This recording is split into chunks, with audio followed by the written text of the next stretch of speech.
আমি হাজি মানুষ, আমি কারোর সাথে মিথ্যা কথা বলি না। মিথ্যা কথা বললে বিসমিল্লাহির রহমানি আযাবে হক ইন্নাল্লাহ গায়বি আযাবে ইমামুল মুত্তাকিন বেঈমানুল কারিম, আল্লাহ বলছে আযাব, কঠোর আযাব পড়ে তোমার উপরে।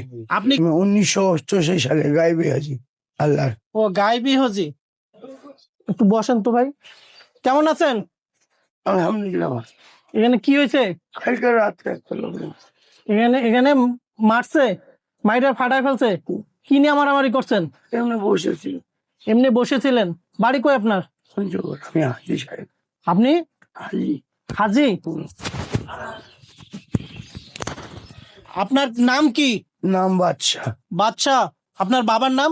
হাজি বসিরউদ্দিন। হাজি বসিরউদ্দিন। আপনার মায়ের নাম? মায়ের নাম সুমারি বেগম। কি বেগম? সুমারি বেগম। সুমারি বেগম। আপনার গ্রামের নাম কি ছিল? গ্রামের নাম তেলিপাড়া। তেলিপাড়া। থানা? থানা পঞ্চগড়। থানা জেলা পঞ্চগড়। হুম। সদরেই। হুম। আপনি কতদিন আগে বাড়ি থেকে আসছেন? আমি রাস্তায় ঘুরে বেড়াই, দরবেশ রাস্তায় বেড়াই, ছোট থেকে মা বাপ নাই। ছোট থেকে মা বাপ নাই? মা বাপ নাই, মুক্তিযোদ্ধা। কে মুক্তিযোদ্ধা? আমি। আপনি মুক্তিযোদ্ধা? জিজ্ঞাসা করেন পঞ্চগড়ে, ওরা বলছে আমি মুক্তিযোদ্ধা। আপনি মুক্তিযোদ্ধা? আপনার তো বয়স হয় না, মুক্তিযোদ্ধা তো একটা বয়স লাগে। লাগে বয়স। হ্যাঁ, আপনার কি আপনার বয়স কত? বয়স পার হয়েছে। কত? 101 হয়েছে। 101 হয়েছে। আর আপনি যে বললেন যে আপনি হাজি সাহেব, হুম। আপনি হজ গেছিলেন কোনোদিন? আমি হাজি সাহেব। কত সালে হজ গেছিলেন? আমি 1988 সালে গায়েবী হাজি আল্লাহ। ও গায়েবী হজি। হ্যাঁ, মানে আপনি 1988 সালে গায়েবী ভাবে হজ গেছিলেন? গায়েবী হাজি মানে আল্লাহ আমাকে গায়েবী হাজি বানাইছে। গায়েবী ভাবে আপনি হজে গেছিলেন, গায়েবী হাজি হয়েছেন। হুম। আর আপনার বাবা কি হজ গেছিল না উনিও গায়েবী হজ করছে? উনি হজ করছেন। উনি হজ করছে। আপনার ভাই বোন আছে না? আছে, সৎ ভাই ওরা। নিজের ভাই বোন নাই? না। ভাইও নাই, বোনও নাই? না, আপনি বাড়ি যাবেন না? বাড়ি নাই তো, ঘর বাড়ি ঘর বাড়ি নাই? তাহলে আপনার বাবা একজন হাজি মানুষ, তার অর্থ সম্পদ আছে না? আছে, ওইটা সব মানুষ খাই ভাই। আমি মানুষ নিয়ে নিছে। হুম। তো এই যে আপনি এখানে এখানে কিভাবে ফাটছে আপনার? কালকে ও একটা গাঁজা করুন। একজন গাঁজাখোর মারছে। তো আপনার নাম জানি কি বললেন? বাদশা। বাদশাহ। স্ক্রিনে থাকা এই ভাইটির নাম বাদশাহ। ওনার বাড়ি পঞ্চগড় জেলা সদরের তেলিপাড়া গ্রামে। উনি দীর্ঘদিন ধরে বাড়ির বাইরে রয়েছে। বর্তমানে অবস্থান করতেছে দিনাজপুর জেলার পার্বতীপুর রেল জংশনে। তো এই ভিডিওটি দেখে যদি এই ভাইকে কেউ চিনতে পারেন, স্ক্রিনে দেওয়া নাম্বারে যোগাযোগ করবেন, অথবা পার্বতীপুর রেল স্টেশনে আসলে এখানে যে ফুটওভার ব্রিজ রয়েছে, ব্রিজের উপরে উনি শুয়ে রয়েছে বা এখানেই উনি থাকে, এখানে আসলে ওনাকে পাবেন। এবং ওনার পরিবারটা খুঁজে পেতে এই ভিডিওটি প্রচুর পরিমাণে শেয়ার করে দিবেন, যেন এই ভাইটি তার পরিবারের কাছে ফিরে যেতে পারে। নেশা করো নাকি? না। তাহলে নেশা করে তোমাকে মারলো কেন? ওই অবশ্যই তো বন্ধ করে তো জান। কে কে পঞ্চগড়ের মানুষ? হ্যাঁ। চিনতে পারছো? হ্যাঁ। আচ্ছা। না, না। তুমি বাড়ি যাবা? না ভাই। তোমার হাত পায়ের অবস্থা তো খুব খারাপ। আমার বাড়ি আর কি করবো, আমি সৎ বাড়ি উঠে আমি ছোট থেকে রাস্তায় ঘুরে বেড়াই। কত বছর হবে রাস্তায়? রাস্তায় 80-85 বছর হবে। 80-85 বছর ধরে তুমি রাস্তায় থাকো?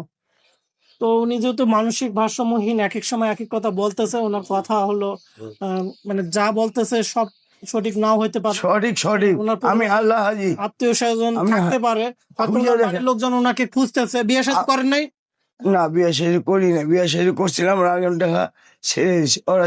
বিয়ে করছিলেন কোথায়? রামেরডাঙ্গা, নকল ডাইভোর্স দিয়ে ছাড়ে দিয়েছে আমাকে।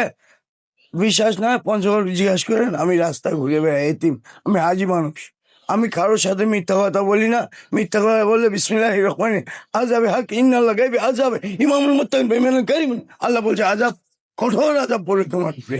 আপনি কি আরবি পড়তে পারেন? হ্যাঁ, আমি কোরআন পড়তে পারি। আমি হাজি সাহেব। আপনি কি হাফেজ? হাজি মানে হাজি মানে আপনি আরবি কোরআন শরীফ পড়তে পারেন? হুম। কোন সূরা টুরা মুখস্থ আছে? সূরা আমি অল্প কি সূরা পারেন? যেগুলো একটা ভালো একটা সূরা বলেন তো শুনি। যেগুলো নতুন আসতেছে মোবাইলে, ওগুলো আমি পারি। আচ্ছা, বিসমিল্লাহির রহমানির রহিম। বিসমিল্লাহির রহমানির আলহামদুলিল্লাহ আযাবুল হক ইমামুল মুত্তাকিন বেঈমানুল কারিম আজিজুল্লাহ হাকিমনা লা ইলাহা ইল্লা إلا أنت عظيم كيف شهيب عذاب لا إله إلا الله محمد رسول الله كيف شهيب كيف صحابي عجيب حق عذاب حق لا حول ولا قوة بابا لا حول ولا قوة إمام غافل شيء سها إن الله على قدر شيء عجيب حق عجيب حق معية رسول الله صلى الله عليه وسلم عبادة كريم عجيب سبحان الله আপনি কি এটা খোদবা বললেন না সূরা বললেন? সূরা নতুন সূরা কি সূরা? এই সূরার নাম কি? এই সূরার নাম হাশর কাফার সূরা হাসর। হাশর কাফার এটা নতুন তো আসছে উনি সঠিক বলছে কিনা এটা আপনারা একটু বিশ্লেষণ করবেন, যেহেতু আমার সূরা হাসর মুখস্থ নাই। উনি সূরা হাশর আছে আপনি কি আর সূরা আপনি আর কি সূরা পারেন? ছোট একটা সূরা বা বিসমিল্লাহির রহমানির রহিম আলহামদুলিল্লাহি রাব্বিল আলামিন মালিকি ইয়াউমিদ্দিন ইyyaka na'budu wa iyyaka nasta'in ihdinas siratal mustaqim siratal ladzina an'amta alayhim ghayril maghdubi alayhim waladdallin আমিন। সূরা মুলক বলতে পারো। সূরা মুলক পারেন? মুলক বলেন। সূরা মূল আমি এখন ওটা মুখস্থ নাই। সূরা ওয়াকিয়া বলো। সূরা সূরা ওয়াকিয়া বলো। সূরা ওয়াকিয়া সূরা কাউসার ওয়াকিয়া। ওকে হ্যাঁ বলো।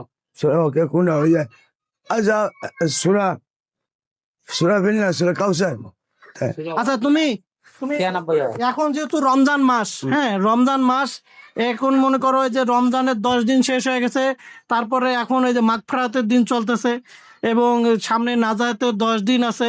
হ্যাঁ, তা তুমি যেহেতু এই মাসে কোরআন নাজিল হয়েছে এবং এই রাতে একটা বিশেষ রজনী আছে, হ্যাঁ সেই রজনীতে আল্লাহ বলছে যে সেই রজনীতে মানে এই রজনী না হয় ভাই, আমি মুসলমান হয়ে হারি হয়ে সবাইকে বলছি আল্লাহ এবাদত করলে তুমি আল্লাহকে পাবে, এবাদত করলে খুশি হবে আল্লাহ। হ্যাঁ, ইনশাআল্লাহ।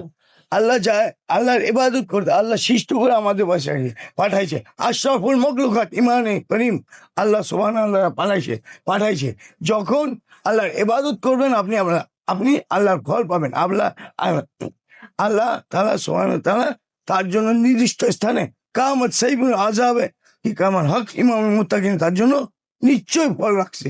আচ্ছা তুমি এই যে সূরা কদরটা একটু বলো তো ভাই, দেখি সূরা কদরটা বলো একটু, বলো সূরা কদর। ইন্না আনজালনাহু ফি লাইলাতুল কদর, এটা ফি লাইলাতুল কদর এটা একটা নতুন আছে, আমি ওটা মুখস্থ নাই তো ভাই। এটা মুখস্থ নেই আসলে। উনি সূরা কাউসার মুখস্থ আছে? ওইটা সব আছে। বলো। বিসমিল্লাহির রহমানির রহিম। কি রে ভাই এই পাশে থেকে বলো, হ্যাঁ এই পাশে থেকে বলো। বিসমিল্লাহির রহমানির রহিম ইন্না আ'তাইনাকাল কাউসার ফাসাল্লি লিরাব্বিকা ওয়ানহার ইন্না শানিয়াকা হুয়াল আবতার। মাশাআল্লাহ, আলহামদুলিল্লাহ।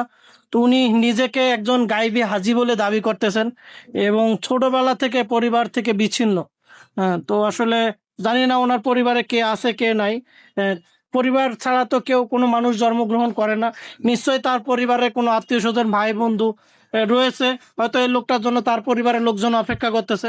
তো আপনাদের কাছে রিকোয়েস্ট থাকবে এই ভিডিওটি শেয়ার করে দিবেন যেন উনি ওনার পরিবার পর্যন্ত পৌঁছে যেতে পারে।